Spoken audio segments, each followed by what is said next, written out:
Let's be honest. Shopping, not my thing.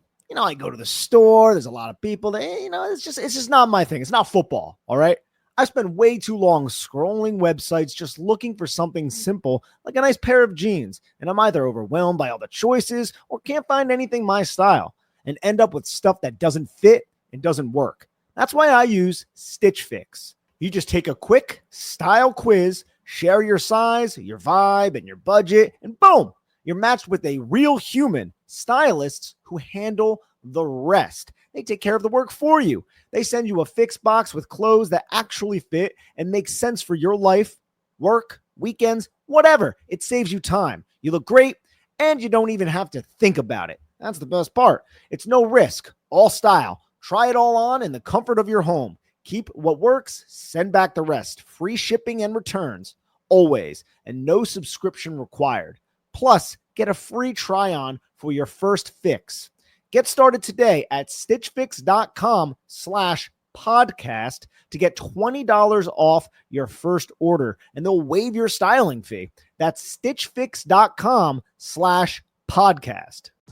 For over a century, Johnny Walker has shared its bold spirit with the game of golf. Now, crafted with Devereaux Golf, Johnny Walker introduces the Johnny Walker Blue Label-inspired Sunday Golf Bag, elevating the game with sleek design, blue label hues, and refined gold accents. Celebrate your hole-in-one with a premium Sunday bag crafted by Devereaux Golf. Submit proof of your achievement to johnnywalker.com/blue-in-1. Please drink responsibly.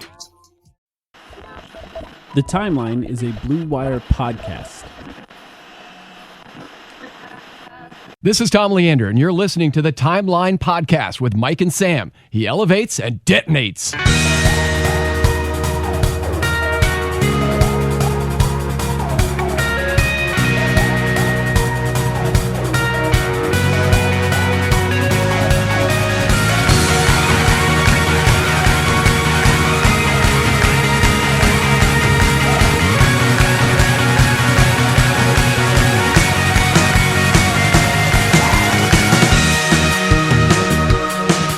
Welcome to the Timeline, a Phoenix Suns podcast. My name is Mike. I'm here with Sam. Sam, how you doing? What's up, boss?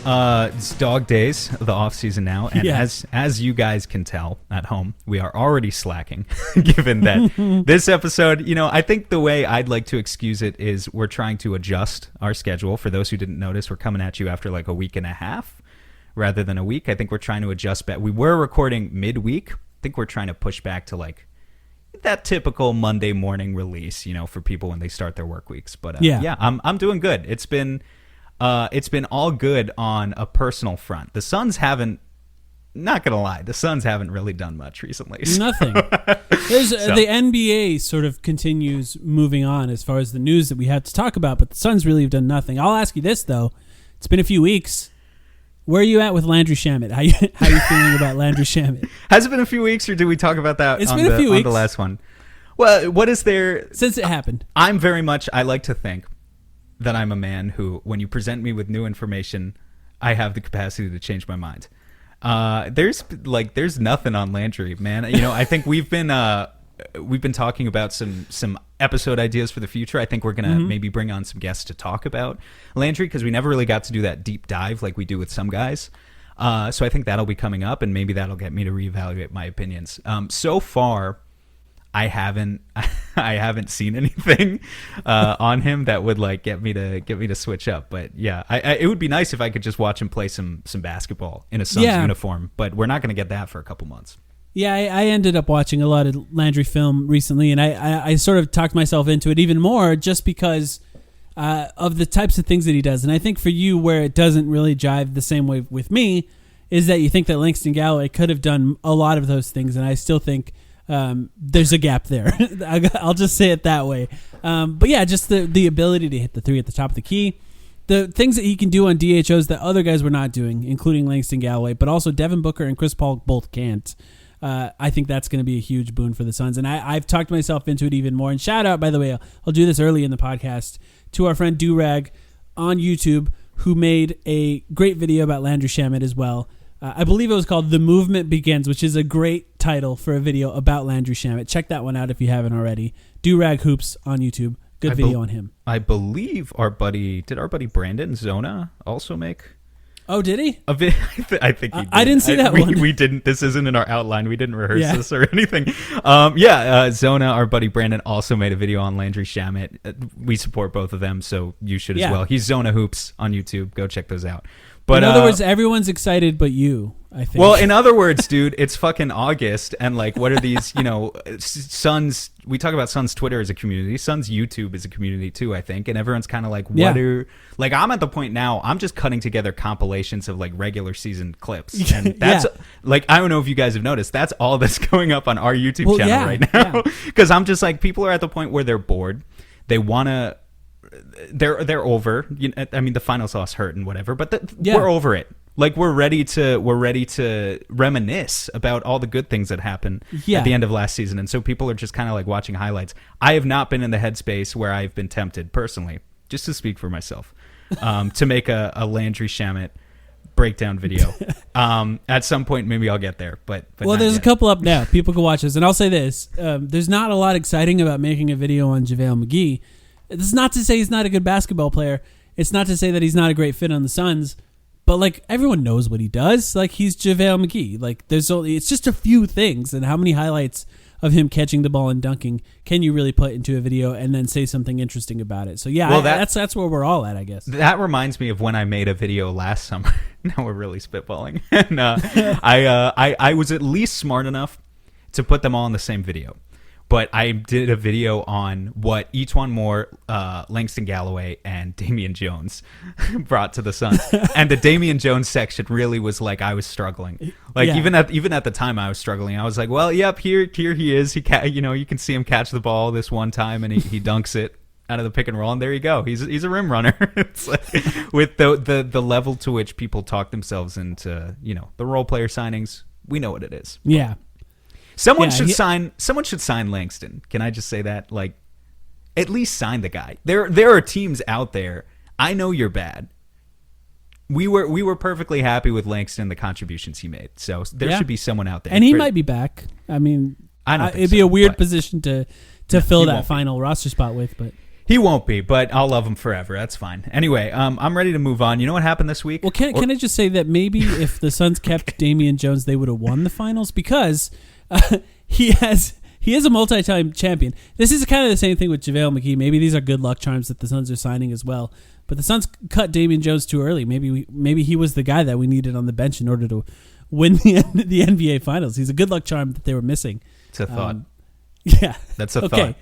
The schedule came out. Yeah, the schedule came out, and everyone's going to talk about it now too. I think this is sort of the time of year where the NBA sort of gifts guys like us and people who cover the NBA as a whole or other teams something to talk about this time of year. And it is kind of interesting, and I have some thoughts on the schedule too. Just to give a little bit of a breakdown of what it looks like for the Suns, they have 34 nationally televised games. It's the fifth most of any team in the NBA. There is a Christmas Day game, home game, in fact, versus the Golden State Warriors, which I thought was interesting. First of all, versus the Warriors, interesting. Second of all, a home game for the Suns is kind of nice. 14 back-to-backs. Are you going to go? Just real quick, are you going to go? No, that would be a fun game to go to. Okay. It would be fun. Ticket prices, I'm sure, will be outrageous, but I mean, it's the first one in 11 years, 12 years. That's true. 14 back-to-back games for the Suns this season. There's a few teams that have more than that. Boston, Charlotte, and Cleveland and Orlando have more. And then there's 14 is a pretty average amount of back-to-back games for the Suns. When I first heard that number, I thought it was bizarrely high. Apparently not. That's pretty normal. 6 teams have less, or 6 teams have 13, 6 teams have 12. So there's other teams that have less. There's still, there's only 2 back-to-backs that are home and home, I think, in the entirety of those back-to-backs. So that's tough for the Suns. But yeah, lots of stuff I think to talk about for this schedule. I think first thing I want to say, and I'd like to get your thoughts on it, 34 nationally televised games. I think we are now at the point where the Suns are being treated like a premier team in the NBA due to their run to the finals, right? Yeah, as they should be.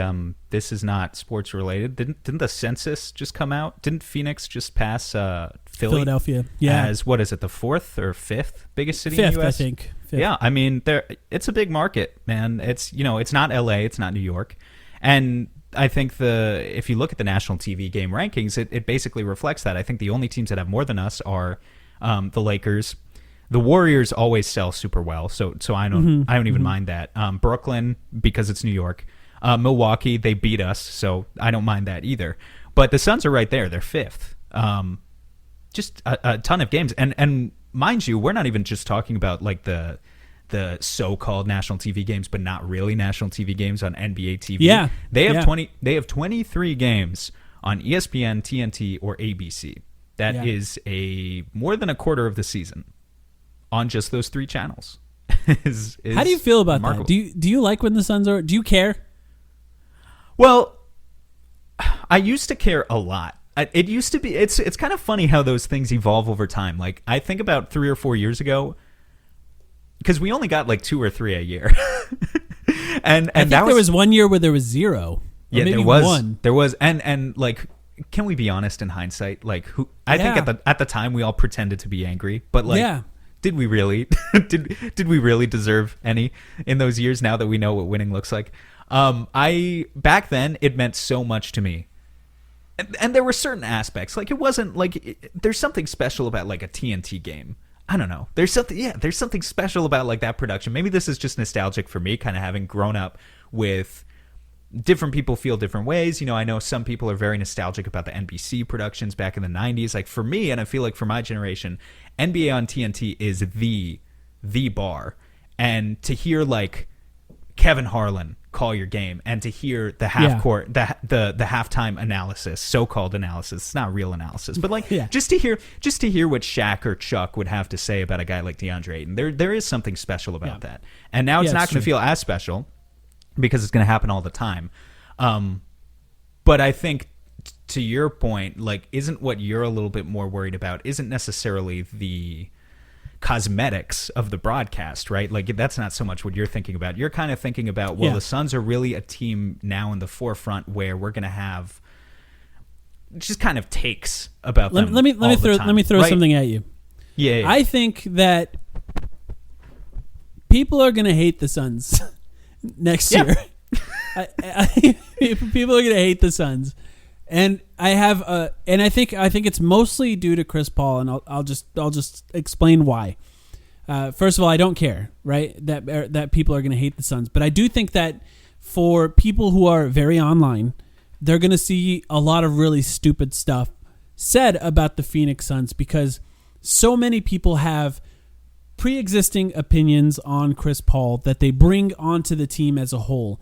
And this is something that I learned in the playoffs that I don't think I was fully prepared for, because there's something that you and I talked about before the playoffs began. I said, I wonder if the NBA community as a whole will now rally around Chris Paul the way a lot of them did for somebody like Dirk Nowitzki when he made his run to the NBA Finals and his chance to win his first ring later in his career. So I kind of threw that out there as an idea. What I forgot to factor in is that a lot of people have opinions on Chris Paul, and a lot of them are negative opinions. And like, I'm not even going to say that that's a bad thing, because what I did is I looked up Chris Paul's career as a whole, and I made a list of teams that Chris Paul has played or eliminated in the NBA playoffs in his career. I want to read this list to you. Sure.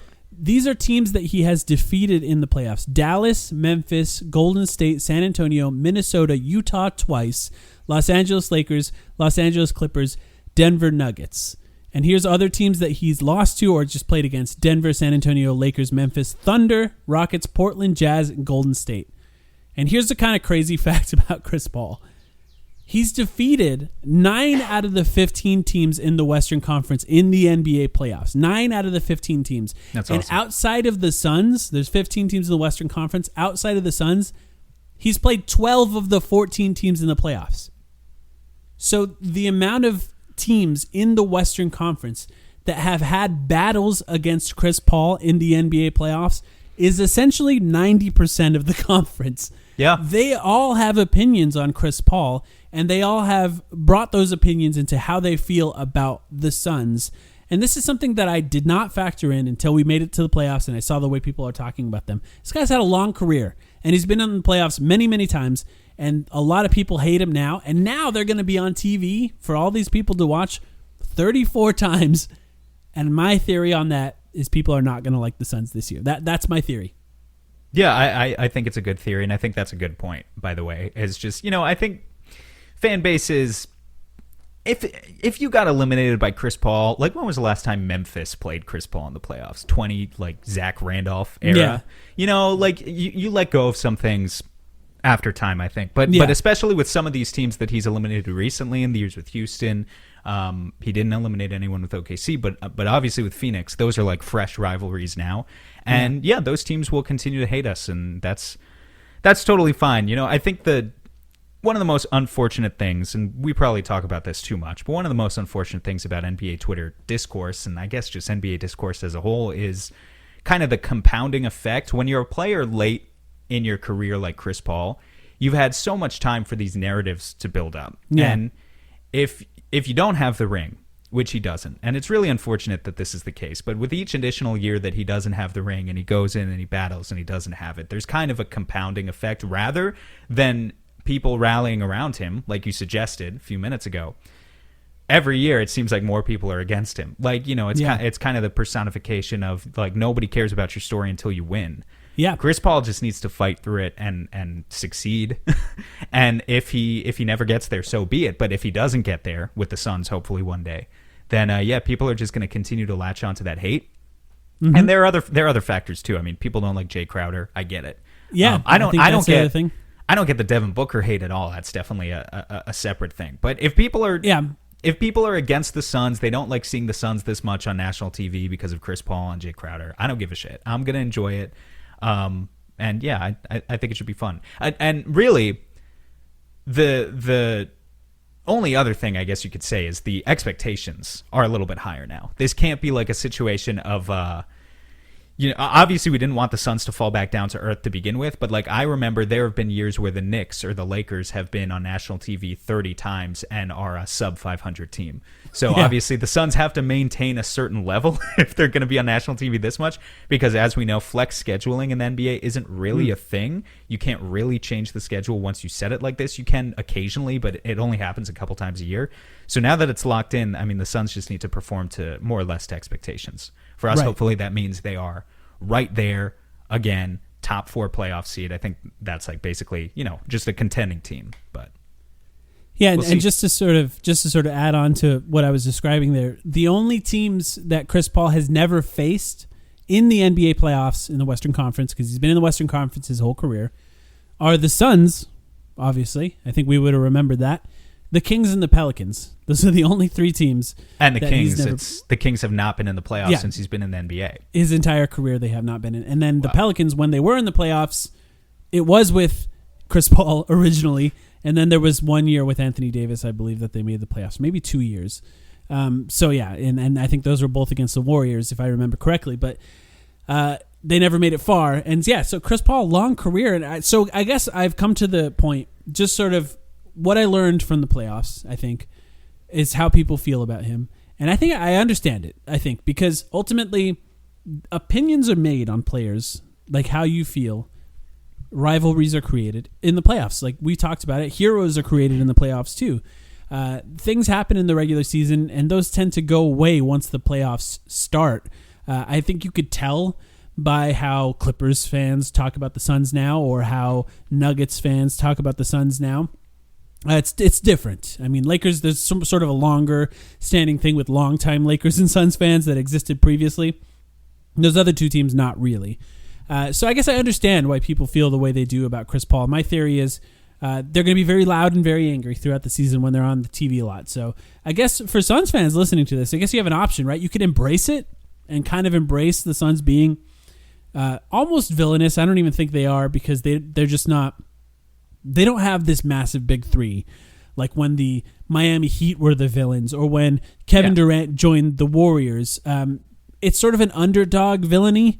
I guess you can embrace that in a way. They're as villainous as anyone else, almost anyone else. It's just, if you're going to be online these days, welcome to the circus. Pull up a seat.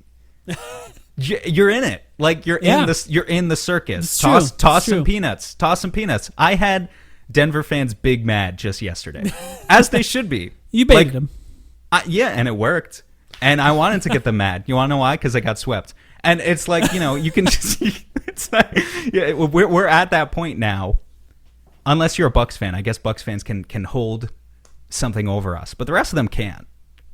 Based on the most recent basketball that was played, I would say yes, you technically have two options if you're a Suns fan. I think the only reasonable one is you embrace it, have some fun with it. That's what this is all about. Yes. Yeah, I agree with that. But the one thing I will say, just to a point you were making earlier, the Devin Booker hate and how weird that is. I think to an extent I understand why people dislike Devin Booker, but the foul baiting thing is something that has sort of driven me crazy. This, like the idea that there is this persistent narrative by some fans that Devin Booker is a foul baiter because of like 2 or 3 bad calls in the playoffs is kind of ridiculous. Because to be honest, for the extent of this podcast, I've kind of been begging him to foul bait more because it's an easy way to get points. In the way the NBA rules existed, by the way, it sort of rewarded players that did that. So it wasn't even until recently that he started trying to bait guys into fouls. So I actually appreciate it that it's happened a little bit more, but it's definitely not something that has been his MO the way it's been for guys like Trae Young, who sort of just came into the league good at drawing fouls. And also, I tend to just not really hate guys for that in general. You don't foul, like just don't foul them.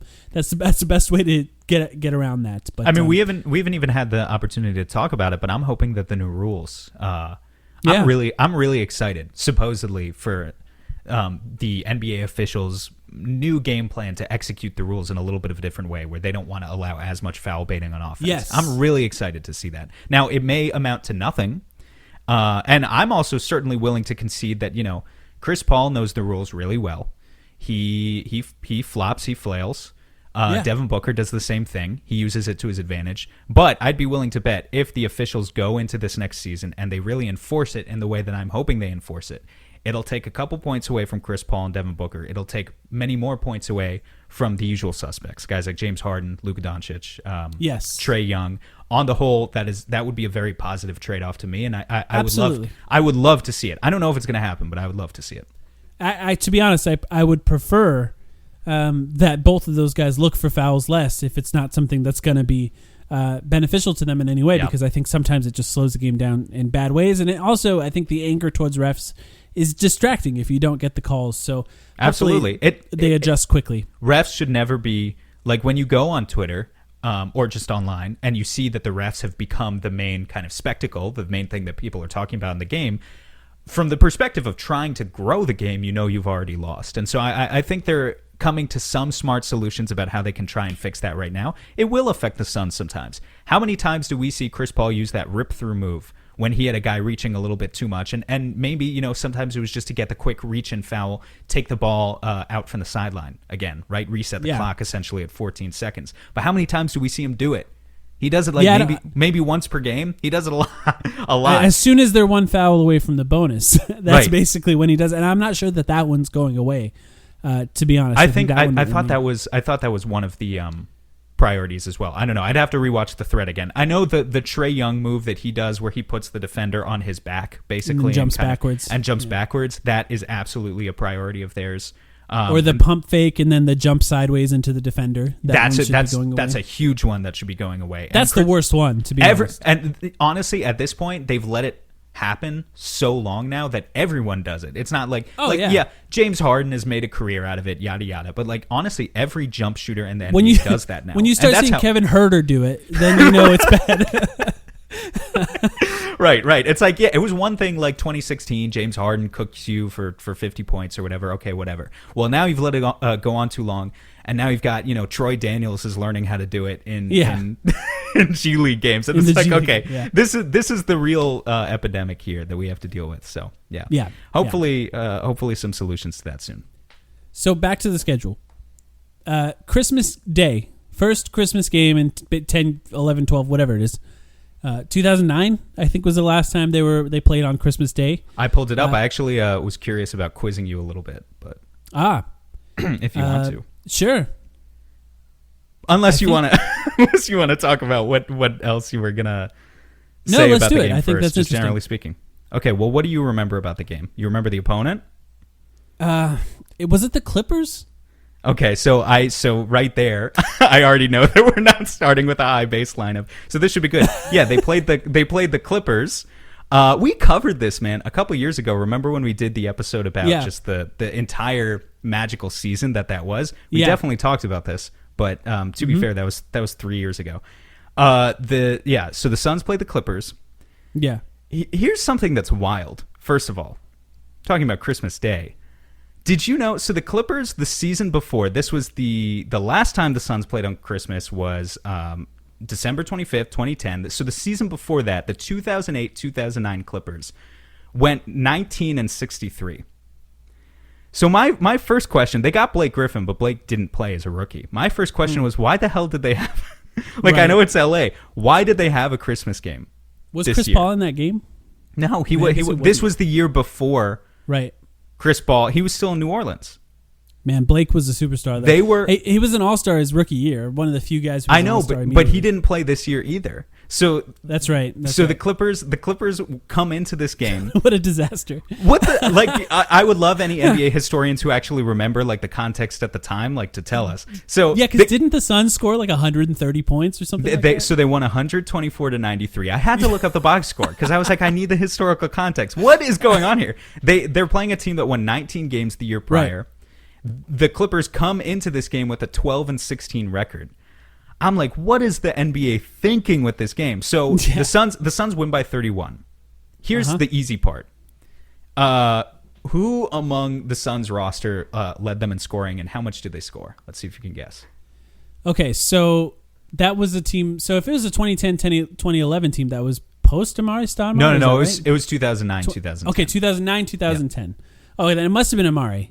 Yeah. He must have led the team in scoring, yeah. How many I'm guessing points? he scored like 34 points or something like that. 26. Okay. It was one of those, balanced. This was pretty characteristic of that team, I feel like, is they would put 140 on you, but Amar'e, he might get 30, but then there would be like, Channing Frye would get 12, and Dragic would get 11, Dudley Jason would get Richardson, 13. Yeah, they were a really well-balanced team. So Amar'e had 26. Here's the more impressive part. Who is the leading scorer for the Clippers? You will never get this one in my opinion, but I would love to hear you guess who was on the if I'm not going to guess, I'm guessing Clippers it was roster. not Eric. It was not Eric Gordon. It was not Eric Gordon, but he was on the team because of the way you said that, and I'm guessing it was not Caron Butler the way that you said that as well. Was Caron Butler on that team? He didn't play in this game. Okay, I'm trying to think of who. For some reason the name Randy Foye is in my head, but I don't think that's who it is. It's not Randy Foye. Let's see who else was on that team. Oh man, right? It's like there weren't even superstars in this pre game. Eric Bledsoe, obviously. Eric Bledsoe. No, way before Eric Bledsoe. It's 2010, man. It's a long time ago. It's like you got to pull back. God, what a disaster that team was. Who was it? It was Razul Butler with 22 points and 7 rebounds. Here's some names you would recognize. This team had Baron Davis. Yes, past his prime, Baron Davis at that point, but he was still okay for a couple more years. This team also had Chris Kaman, who I believe is a one-time All-Star. Yeah, he is a one-time All-Star. Chris Kaman was good. Yeah, he was a good player. Yeah, he was good for a while. The caveman. The caveman. Yeah. Actually, as a matter of fact, I look it up now. That season was his one All-Star season. 18 there you points. Go. 18 the star points power of Chris Kaman got him into a Christmas Day game. And 9 rebounds per game. There you go. But I guess like ultimately, like Steve Novak was on that team. Sebastian Telfair, the former Sun, was on that team. Did Marcus you say he was an all-star with 18 and 9? Yeah, it's definitely happened before. That's so funny now. Think about it. This is how the pace of the game has changed. I've seen Tim Duncan be an all-star with like 13 and 8. Yeah, but that's the best defensive player in the NBA as well, though. 13 and 8. I've seen it happen with my eyes. Like 65 possessions in a single game. Yeah. But yeah, that was Chris Kaman, 18 and 9 All-Star, his only appearance. Anyway, yeah, so the Suns trounced him. Hopefully we get a repeat of that. That was the last Christmas Day game. I wanted to take people back there and relive it a little bit because I thought, what a weird, what a bizarre matchup. Why that even happened in the first place? Yeah.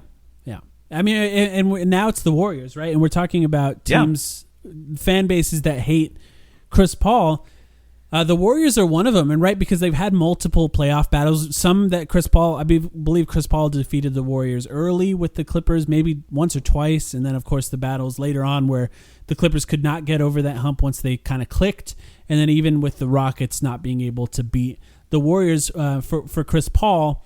And not to mention, look, I'm going to be honest, Steph Curry fans are kind of insecure about his legacy, so they do kind of tend to attack other point guards and just kind of hate on other point guards for trying to lift Steph Curry up as much as possible. He doesn't need it at this point. If there's any Steph Curry stands listening, he doesn't need it. You almost make him look worse trying to compare him. Steph Curry is one of the greatest scorers of all time. Just leave it at that. But they don't like Chris Paul. I guess we can talk two things about this. Obviously, we're going to get into the matchup. We don't know even what the Warriors are going to look like, if they're even going to keep their young guys that late into the season, what's going to happen. So you can talk about the matchup if you want, but I do want to ask you, are you prepared to start hating the Warriors? Because I have a feeling this could develop into some sort of rivalry. Well, what do you mean start hating the Warriors? I've hated the Warriors for years. But I don't... Here's the thing. I have the utmost respect for Steph Curry. I do like Steph Curry a lot. And Klay Thompson. You know, I mean, the guy's been gone from the game for 2 years. Which, by the way, is one reason that I don't think it's like, you know, such a foregone conclusion that the Warriors are just going to come back and clean sweep the league like some people think. I think they could be a very good team. At the end of the day, maybe a 4th or 5th seed if you really press me to what my prediction was right now. They're going to be a good team. But, I mean, the Warriors have been an easy-to-hate franchise just because they're so successful. And that's just the honest truth. Yeah, I guess for me, their success lined up so much with how bad the Suns were that it didn't ever feel like a competition between those two teams. So I didn't have that personal, emotional hatred of them that I do for like the Spurs of the Lakers of the past and stuff like that. That's true, because we never had a chance. But I will say, the last time Klay Thompson, remember this was 2 years ago, over 2 years ago, the last time Klay Thompson played a healthy Klay Thompson played the Suns won. Yeah. I looked this up too. Do you remember this game? March 10th, 2019.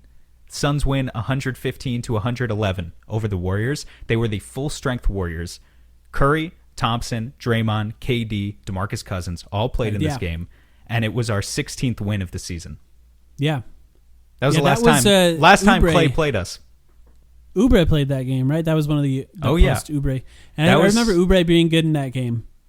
You know, isn't it weird? So I'm looking at the box score here, and the Suns started Devin Booker, Ayton obviously was his rookie year, Oubre, Tyler Johnson, and then Bender. It's weird to me, like I don't remember now. I don't even want to think about that. Yeah. It doesn't feel the guys. There's so much turnover on this team over the past several years. It doesn't feel like Dragan Bender and Kelly Oubre were ever teammates, but they were. Even Bender and Ayton. Like that's even hard for me to even comprehend at this point because the amount that's happened since then. Or like Mikal Bridges and Josh Jackson were teammates for a full year. I forgot that. But that happened. That like he was still on the team. It's weird.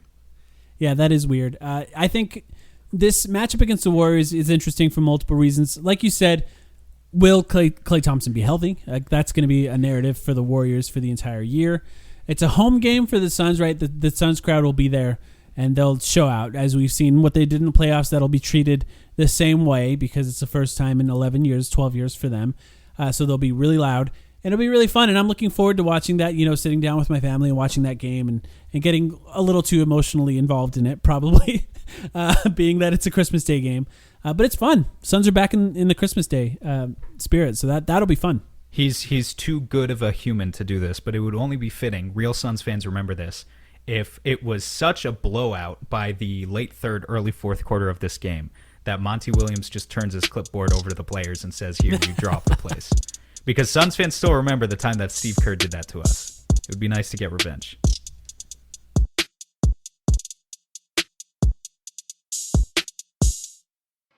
Listen, life's all about leveling up. Whether you're handling business on the field or kicking it in your zone, you like to celebrate with cigars that match the moment. That's why you should link up with Famous Cigars to bring you a wild deal. Right now, you can grab 8 premium cigars for just $8. You heard that right. 8 top-rated cigars at $1 a stick. Top quality brands like Oliva, Romeo y Julieta, and Davidoff. Handpicked just for you and worth over $80. Hit up famouscigars.com/cam and lock in this exclusive deal. While you're there, check out their insane selection of premium cigars, all shipped fresh and fast from their massive 20,000 square foot humidor. That's half a football field. Famous Cigars has been in the game since 1939 and still family owned. So celebrate every win with the folks at Famous. 8 cigars for $8. famouscigars.com/cam. This episode is brought to you by Ro. Confidence is everything. Women can sense it. And trust me, they love it. But if you're in your head worried about performance, that swag, unfortunately, gentlemen, it's gone. Ro Sparks keeps you ready. When the moment hits, you can step up like a superhero and handle your business. No doubt, just confidence. Fellas, Rose Sparks gets you ready fast, dissolving under your tongue and working in 15 minutes on average. No waiting, no missing the moment. Plus, it stays active up to 36 hours. So when the mood hits, you can go back to back to back, round after round after round. Ro connects guys with medical provider 100% online. So there's no awkward conversation with in-person providers. Go to ro.com/sparks to see if you qualify. If prescribed, new sexual health patients gets $15 off Sparks on reoccurring plan. Connect with the provider at ro.co/fourth to find out if prescriptions Ro Sparks are right for you. That's ro.co/fourth for $15 off your first order. If approved, treatment ships directly to their door. Compounded drugs are permitted to be prescribed under federal law, but are not FDA approved and do not undergo FDA safety, effectiveness, and or manufacturing review. For full safety information, go to ro.co/safety info.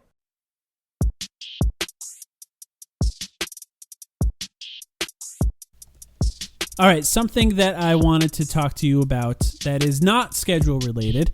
That was a good conversation, right? It'll be interesting to see. And, if you have any games that you want to talk about on the schedule, too, we can talk about those. But I think we can move on. Can I just quickly say, the reason it's not such a big deal to me is because, in a normal year, you look at the schedule, people rattle off their mock wins and losses. This year, I just feel confident that the Suns can beat anyone. So, obviously, they're not going to. They're not going to be 82-0. But the schedule, it's you play everyone. You can beat everyone. Right. There's not that much to analyze. These teams, there's this high tier. There's Utah and there's the Lakers and there's the Warriors. They're all good teams, but you can beat any of them. So, what is it to say? Well, and I think to an extent, I'm excited to not have to see the Phoenix Suns have the hardest strength of schedule of any team in the NBA. Because the worst teams in the Western Conference always have the toughest schedule. So I'm glad to not see that anymore because it's not that. I mean, the Suns they're at the top of the league now, so it's a lot different than it was previously. But yeah, it's nice to not see that as well. I want to talk about extensions or the lack of extensions. And just sort of where you're at with that, because I think it's sort of, last time we talked, I think both of us, I think you were sort of okay with the concept of the Suns going into the season without extending either Mikal Bridges or DeAndre Ayton if they can't come to a deal, just because the Suns still own their restricted free agency rights at the end of the year. If they go out and get a deal from someone else, the Suns can still keep them just by matching that deal. And it doesn't entirely affect going forward how it's going to look, especially for Ayton, who could get a max, right? You can get a max somewhere else. He could get a max here, whatever. The Suns could offer an extra year for DeAndre Ayton. That's get a the bigger main max difference from us, right? Yeah. Mm-hmm. So I guess where are you at with extensions? We've seen a lot been given out at this point, and there's been no news at all about the Suns. Well, when you say we've seen a lot given out, what are you talking about? Are you talking about Terry Rozier, or are you talking about big time? What big time extensions have happened recently? I honestly can't think of any. Shea, SGA, signed That's a good his point. extension. Okay, fine. I believe Luka Doncic signed his extension. Okay, fine. You were prepared for my question. You got me. Trae Young, I think Trae Young signed his extension too. So that's the other major guys. I honestly did not remember those off the top of my head. So I think this was a good time to have this conversation because I start to sense Suns fans are getting nervous about it. I'm not nervous about it. I remain not nervous about it. I think there is potentially a wide gulf if you're actually talking about arriving at a number, especially in the DeAndre Ayton conversation, I think, and I don't know who you want to tackle first, but the DeAndre Ayton conversation is one where I have to imagine there's a very large gap between what James Jones is currently comfortable paying. This is just my suspicion, and what his agent is actually pushing for. I imagine they're pushing for that 5-year max. So yeah, but in terms of waiting for time, I mean, can I just here's why I'm not worried about it. I went back and I just pulled some recent guys from the 2015, the 2016, the 27 draft class, the types of guys that have recently been eligible for those rookie contract extensions, and pulled the actual dates at which they signed their extension. Suns fans remember, or maybe don't, but Devin Booker, I think you brought this up on Twitter recently, signed immediately after the moratorium lifted. He signed the next day. He signed July 7th of that year when he was up for a max extension. But that is by no means the norm. It is by no means the norm. But it was, I think it was specifically to send a message about how the Suns felt about Devin Booker. I do think that was on purpose. Because we had nothing else and we had no leverage. I think we're in a healthier spot now, and I think it's okay if the negotiations reflect that. So let me just finish. Porzingis, terrible contract in hindsight, whatever. He signed on July 12th. Jamal Murray, he signed on July 24th. Okay, these are the types of negotiations that were finished within the first few weeks of the offseason. But then you get into the dog days too. Karl Anthony Towns did not sign his max extension with the Timberwolves until September 22nd. It's only August 22nd as of the day of recording this, so that would be a full month from now. Jaylen Brown signed his extension with the Celtics on October 21st, literally a couple of days, skipped all of preseason. He signed a couple of days before the actual regular season started. So I think there's a really wide array of possibilities here for what can happen, and right now it's August. I rest assured that both of these guys are major priorities for the Suns still. It's not like they're forgetting about the negotiations. I just assume that they're ongoing, and I'm not that fussed about it. I mean, if I was Karl Anthony Towns, I would probably try and figure out a way to not sign in Minnesota either, just from his perspective. The Jaylen Brown one I think is kind of interesting because it's sort of comparable to the situation the Suns are in with Mikal Bridges. Mikal was obviously picked later in the draft, but not much later. 10th pick from the 4th pick, I think, is where Jaylen Brown was. So that one's kind of interesting. I think Jaylen Brown, the amount of money Jaylen Brown got is pretty huge. So it'd be interesting to see what Mikal can get. I think that the Suns are in an interesting situation because, one, if they sign into extensions now, they could negotiate and trade them after their extensions become... So if the Suns were to look at potential trades for DeAndre Ayton or Mikal Bridges, they could negotiate those trades and then basically as soon as those contracts become legal, trade them. There he goes. Based on their new money. Mike's trade of the week. Yeah.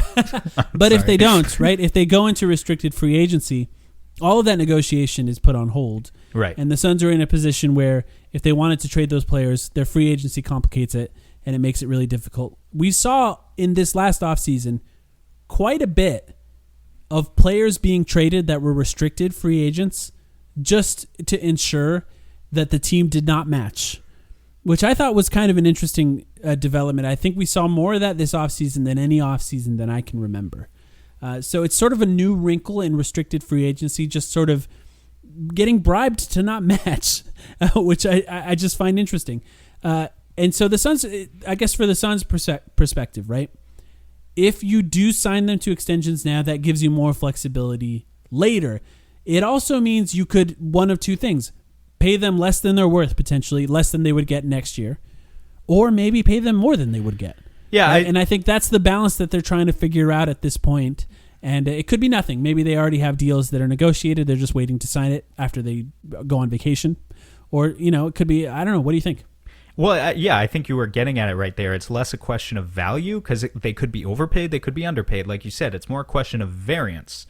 And specifically when I look at a guy like DeAndre Ayton, the reason it doesn't really bother me that we're not rushing to give him his 5 years, $165 million or whatever right now, which ultimately, I'm going to be honest with you, Mike, if I had to set the actual point of do I think he's going to get the max contract? I suspect he's going to get the max contract at the end of the day. Maybe I'm wrong. That's just how I feel right now. But I would say the same thing for the record. The reason I'm not rushing to give it to him right now is because think about how much progress, think about how much has changed with DeAndre. in the past 24 months. It's just the concept of, like, I know that the general idea here with these guys is you're not paying them for what they are right now. You're paying them for what they could be. But there's just so much time in another 12 months with these guys. I mean, Ayton gave us a phenomenal playoffs. To lock him in at the max level, he really needs to be franchise changing in a way that, like, why does it hurt so bad to just wait another 6 months, another season, and see what happens? Let me throw something at you. Yeah. If the Suns told him, this is what we need you to do in order to be paid, and he did it in a lot of ways, and they didn't pay him, do you think that could have a negative effect on the things that they tell him going forward? What's he... Oh, a negative effect on... Well, because I was going to say he's not going to be able to escape the team. He'll still be on the roster. I mean, no, I don't think he's going to start sabotaging practices because the Suns gave him the max contract that he coveted, but they waited an extra year to do so. Right. I think that's silly. It's fair. I'm still sort of... My position on this has not changed in that even if they have to pay DeAndre Ayton a max, it's better to have these guys under contract right now than it is to go into the season without having them under contract. I think there is a way that this plays out that you overpay for both of those guys. Like, I think for DeAndre Ayton a max is an overpay, and I think for Mikal Bridges, if you get to $25 million a year, it's an overpay. You're paying too much for both of those guys because of what they bring on the offensive end. And generally, like, look what Evan Fournier just made, right, in free agency. Look what DeMar DeRozan just made. These guys don't play defense at all, and both of them are making a ton of money in free agency because that's how offense works in the NBA. You have to pay for it. But, like, ultimately, I think there could be an overpay for both of them, and I still think you should do it because I think both guys provide enough value to the Suns right now that keeping them matters. Also, because the Suns are basically a capped-out team, the scary part, right, is just Robert Sarver's wallet at this point. And the other part is I think they still provide trade value if you do end up, say this team doesn't quite peak the way that you want them to, or you start to lose faith that they will peak the way that you want them to as Chris Paul gets older. It's better to have them under contract if you're negotiating trades than not to, assuming you do not trade them right now, right? Because I think there is an element to, if you trade them right now, one of those guys right now, you're giving the new team the opportunity to negotiate an extension. And that's a trade chip as well. Like, that's valuable to a team wanting to trade for a guy. But if you're not going to trade him this right now, in this offseason, you got to get him under contract. I guess I just haven't really changed how I feel about that. So. Okay, so let me frame it this way. If I could come to you right now, I'm the agent for both Mikal Bridges and DeAndre Ayton, which is not the actual case, but let's just say I can make all of your anxieties go away because I can tell you're a deeply troubled young man, and this keeps you up at night. Tomorrow, if you agree to simply sign DeAndre Ayton to his max contract, 5 years, I don't have the exact figure in front of me. I believe it's roughly 5 years, roughly $165 million. And Mikal Bridges to roughly 4 years, $100 million, so about $25 million a year. You could just make the whole problem go away. You've got them locked up long term if you agree to those terms tomorrow. Are you at the point where you just say, screw it, let's do it? Put pen to paper? That's a lot of money between those two guys, but I wouldn't blame you if the answer was yes. I mean, you could. I would try to get Mikal Bridges for less, probably. I think that I'd be willing to do that for DeAndre Ayton at this point. Look, and this just has to do with his value due to being the number one overall pick. Like, if he for some reason was the exact same player, had the exact same season, and was picked 15th, I don't think he would get a max extension. Yeah. At this point, I truthfully do not, and I think people still believe in the potential of being that number one overall pick. So at this point, and that includes other teams, I think that still exists for other teams. They just went to the finals after all. You know, I think what you said about Mikal is interesting too, though. Like, so you say you try to get him for less. How do you do that?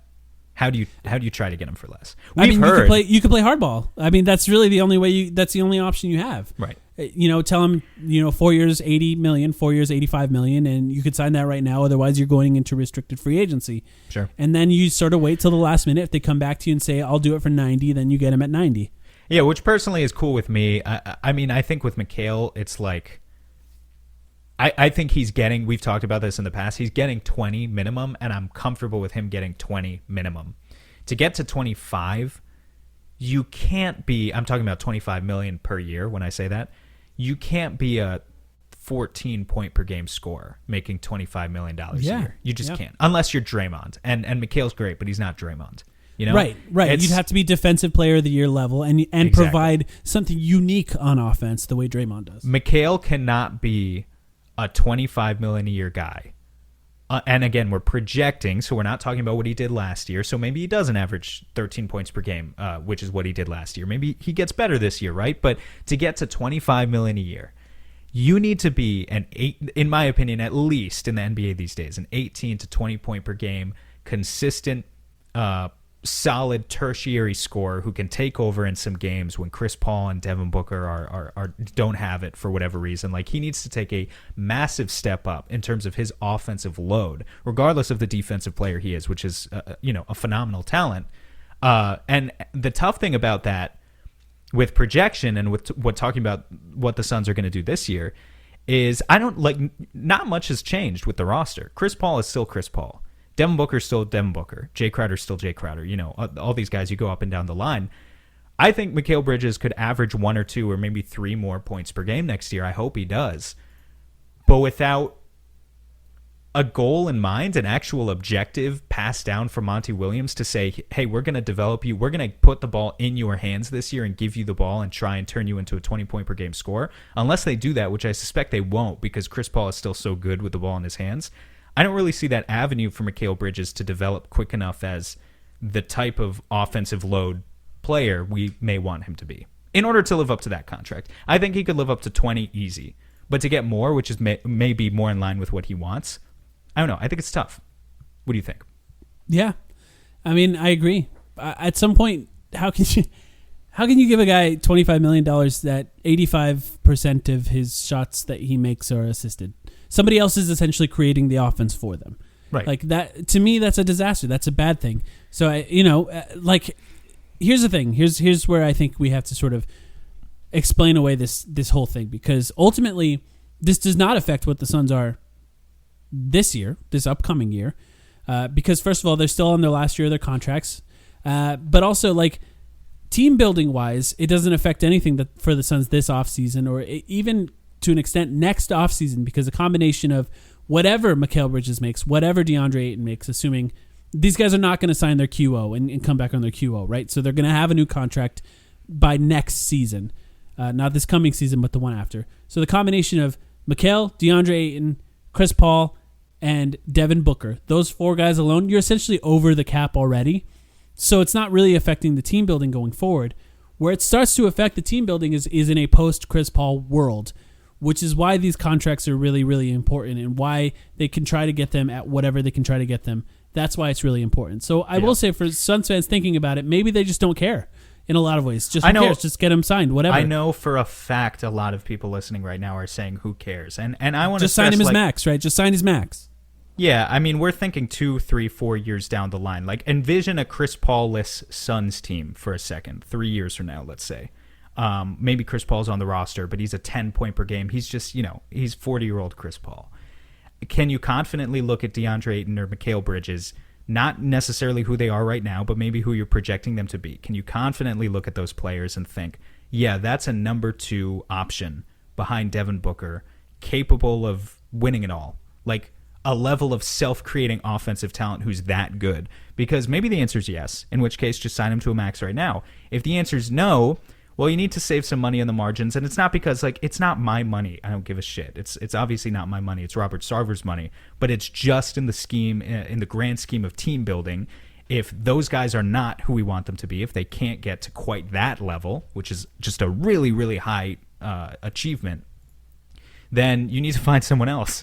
Like, ultimately, you're going to need another superstar to pair Devin Booker with who's not Chris Paul eventually, and there's not going to be any money left for that. So, I mean, that's why we're talking about this. I think it's pretty simple. But, yeah, I definitely agree, Mike.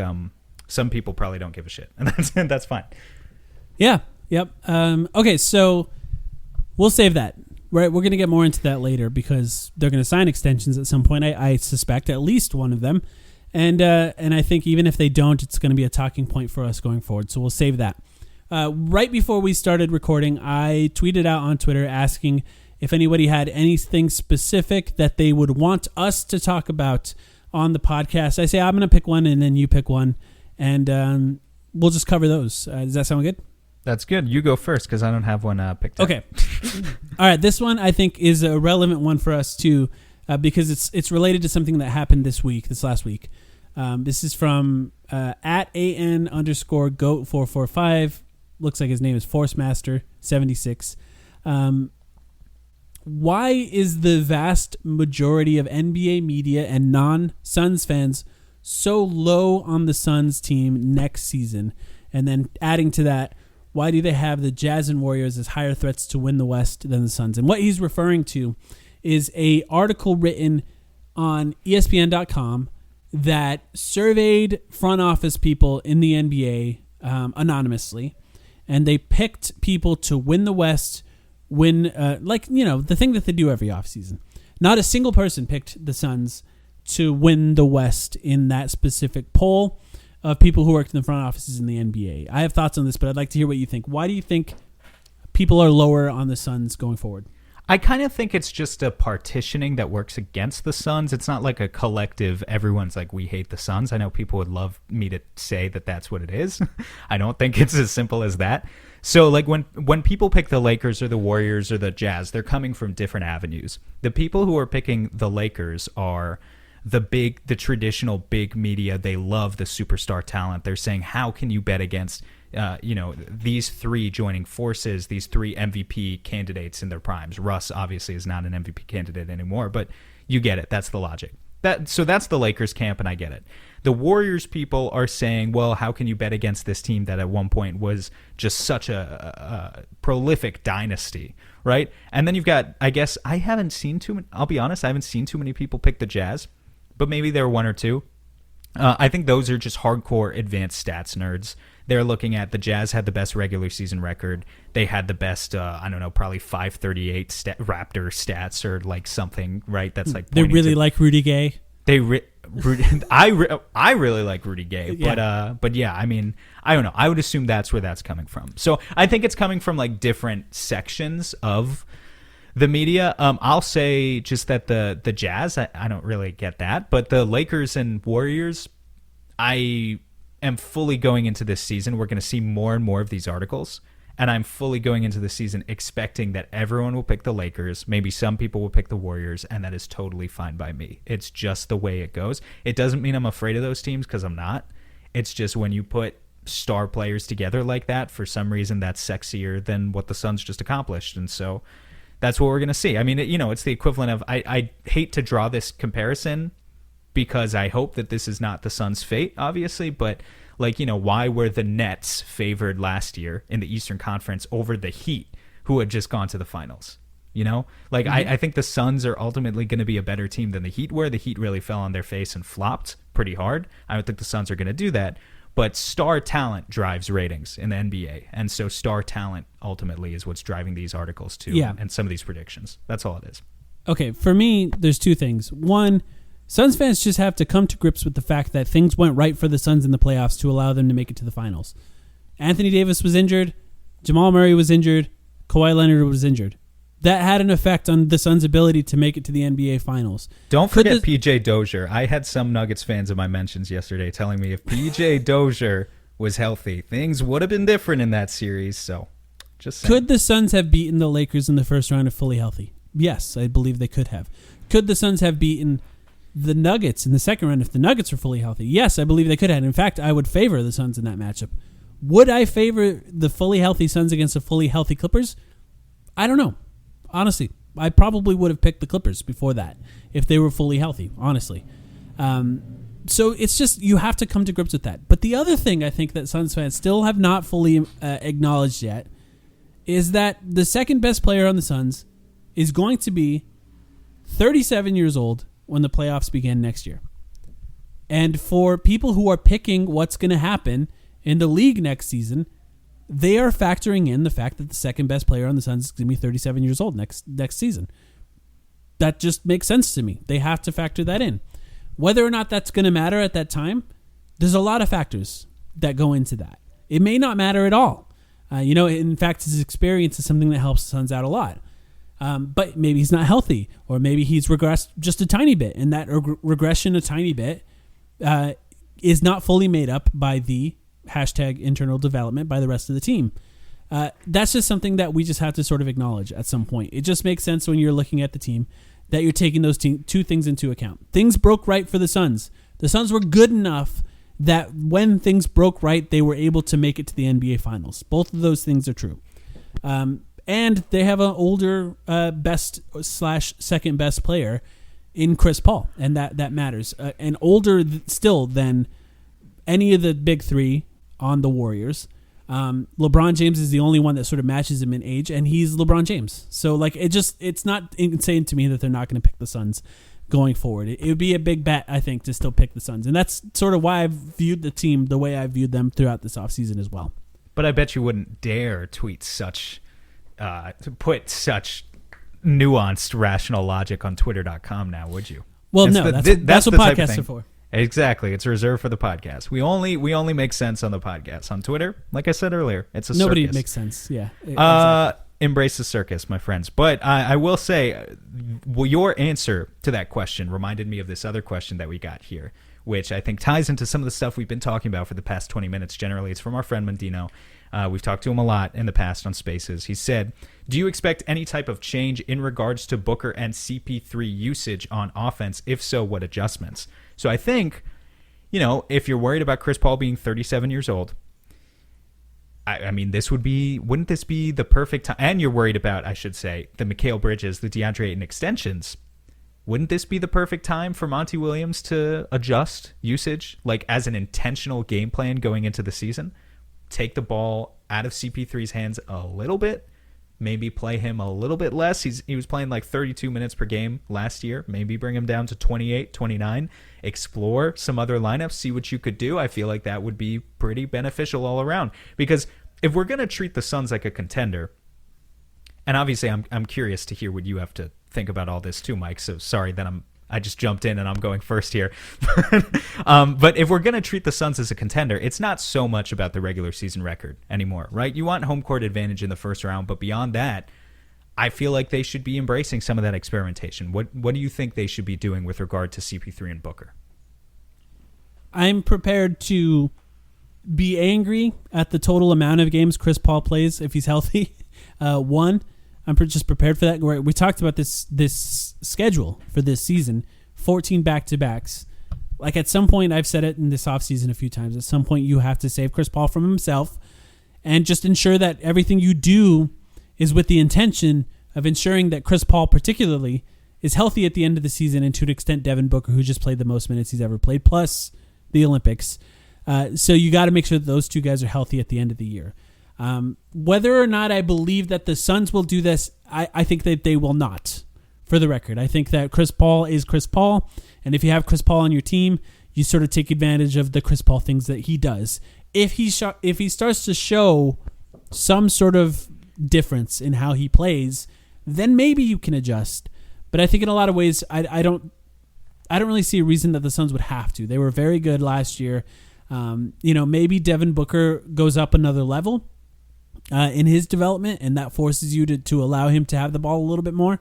But I think that their relationship and how they play is likely going to remain the same going into this next year, unless Chris Paul shows some rust. Yeah, that's tough. Yeah, I think it leads to a really good regular season team. Obviously a good playoff team as well. It's just, I'm trying to think about how can you force this team to be a little bit more self-sufficient in a post-Chris Paul world. And it's really hard to balance that tight window of trying to win a championship right now with some development at the same time that ultimately you're going to need out of these guys. It's tough. Yeah, it is tough. But the thing is ultimately they still have a chance to win.